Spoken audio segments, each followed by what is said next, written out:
Mon parcours avant, c'était plutôt un parcours académique. Du coup, j'ai passé ma thèse à Brest dans le laboratoire des interactions neurones-peau.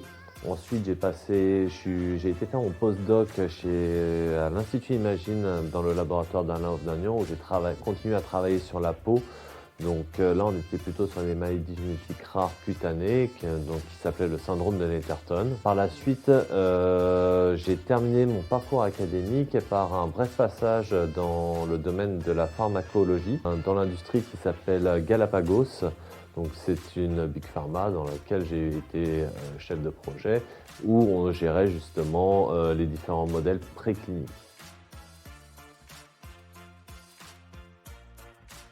Ça consistait à développer justement un modèle de neurocosmétique basé sur les interactions entre la peau et les neurones sensoriels qui énervent justement cette dernière. On a eu quelques difficultés justement au développement justement de la co-culture entre les neurones sensoriels et les kératinocytes, mais on a trouvé une solution alternative qui était l'utilisation des neuropeptides inflammatoires qui sont sécrétés par les neurones sensoriels, et on a pu arriver au développement de notre premier modèle d'interaction entre les neurones sensoriels et la peau.